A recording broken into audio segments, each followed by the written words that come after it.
నమస్కారం MJP news కి స్వాగతం. ముందుగానే మా మున్సిపల్ చైర్పర్సన్ వరప్రసాద్ గారిని, ఆయనతో పాటు మా వైస్ చైర్మన్ను, కొన్ని కౌన్సిలర్స్ను, ముఖ్యమైన నాయకులను పోలీస్ స్టేషన్ తీసుకుని తర్వాత టీడీపీ నాయకులను వచ్చుకొని తీరిగ్గా వాళ్ళతో కంప్లైంట్ రాపించుకొని ఎవరినో అసాల్ట్ చేసినారని చెప్పి ఇష్టం వచ్చిన రాతలతో కూడిన కంప్లైంట్ తీసుకొని ఇప్పటి వరకు వీళ్ళను సాయంకాలం 5 నుంచి ఇప్పటి వరకు వీళ్ళ స్టేషన్లోనే పెట్టుకొని ఇంటికి పంపించకుండా ఈ మాదిరి హెరాస్మెంట్ ఇస్తూ ఉన్నారు.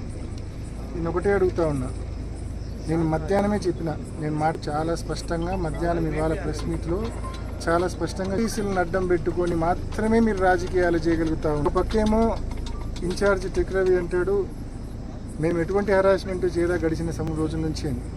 ఈ 12 మాసాల్లో ప్రతిరోజు, ప్రతి గంట, ప్రతి సెకండు కేవలం పోలీసులను అడ్డం పెట్టుకొని మీరు రాజకీయాలు చేయగలిగితే మీ శక్తి ఎంతో మా శక్తి ఎంతో మీకు ఇప్పుడు కూడా నేను సాయంకాలం మాట్లాడిన 4 గంటలకు మాట్లాడిన కొన్ని గంటల్లోనే మాదిరి పోలీసు వాళ్ళని అడ్డం పెట్టుకొని ఫస్ట్ మా వాళ్ళని తెచ్చి స్టేషన్లో పెట్టుకొని తర్వాత టీడీపీ వాళ్ళని స్టేషన్కి పిలుచుకొని కంప్లైంట్ పోలీసింగ్ ఇది అంటారా? కాకుంటే తెలుగుదేశం పార్టీ ఆఫీస్ జీతాలు ఇస్తాను. నిజంగా ఈ నిరంకుశ పాలన, ఈ పోలీస్ హెరాస్మెంట్ పోవాలా? పోలీసులు కూడా ముఖ్యంగా విఘ్నతతో ఆలోచించాలా? ఇదే ఉండదు. మాదిరి తప్పుడు కంప్లైంట్లు తీసుకొని ఇష్టం వచ్చినట్లు సెక్షన్లు మీరు వ్యక్తులను రిమాండ్లకు పంపి న్యాయస్థానాల్లో మేము పోరాడతాము, మన చట్టం ముందు నిలబెట్టి ఖచ్చితంగా మీకు శిక్ష పడేలా కూడా తప్పకుండా చేస్తాం. ప్రతి ఒక్కరు కూడా విఘ్నతతో ఆలోచించాలా? ఇవాళ ఈ ఇష్యూ అంతటికీ కారణం ఏంటి?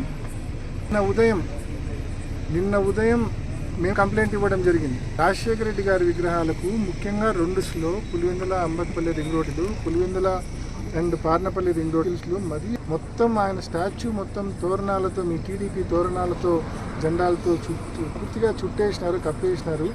అవన్నీ తీయండి అని చెప్పి నిన్న మధ్యాహ్నం మేము కంప్లైంట్ ఇచ్చినాం. రోజు మధ్యాహ్నం వరకు ఎటువంటి స్పందన ఇంటి మీద లేదు. మరి పోలీసులు ఎస్టింగ్ టైం సేవ్స్ 9 అంటారు.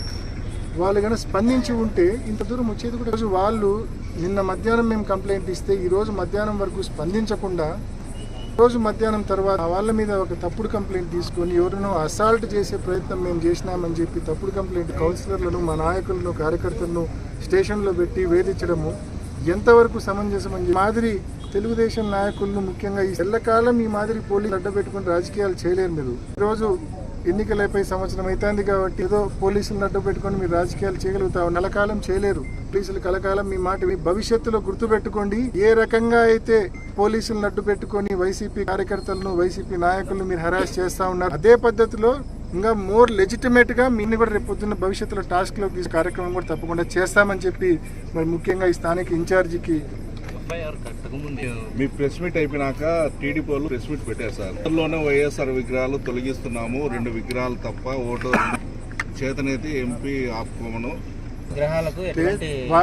మాజీ పట్టణ అధ్యక్షులు వెంకటరామరెడ్డి వాళ్ళ మైండ్ సెట్ మీకు అర్థమైంది కదా. ఏ స్థాయికైనా వెళ్ళి నిరసనలు చేస్తాము, ఎంత దూరం పోరాడతాము.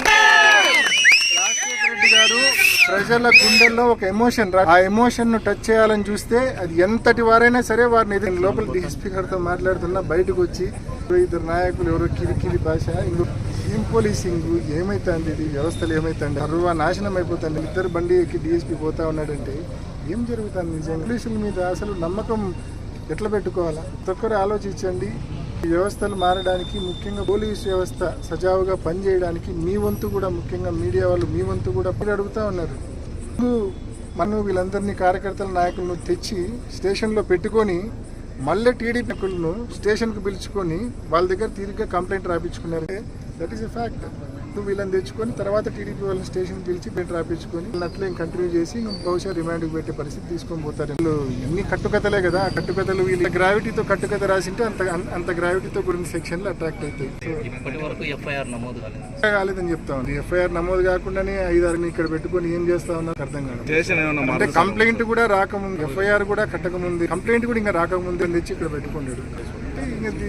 It is a clear message గట్టిగా తెలియజేస్తాం. మీ పార్టీ శ్రేణులకు మీరు ఏ విధంగా ధైర్యం అంటే కావాల్సి కానీ కేసులు పెట్టచ్చు? ఒకటే చెప్తా ఉన్నాం, ఇవన్నీ ఫాల్స్ కేసెస్ అనే విషయము లోపల ఉండే వాళ్ళకి తెలుసు, బయట ఉండే మనకు తెలుసు. ఇవన్నీ ఫాల్స్ కేసెస్ అనేది ఒక ఫాల్స్ కంప్లైంట్ తీసుకోవడము, దాంట్లో ఏదంటే రాపించుకోవడం, దానికి తగ్గట్టు సెక్షన్లు పెట్టడము, దానికి తగ్గట్టు ఇలాంటి ఒక ప్రక్రియ చాలా ఈ గడిచిన 12 మాసాలుగా మనం చూస్తూ ఉన్నాం. నేను చెప్పేది ఒకటి, నిలబడదాం.